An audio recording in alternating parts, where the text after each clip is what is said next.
Κλείσε τα πόδια σου. Τα κορίτσια δεν κάθονται έτσι.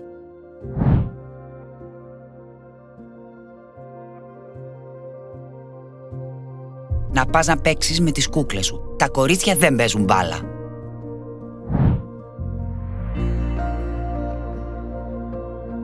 Να σταματήσεις από τη δουλειά. Τώρα έγινες μάνα.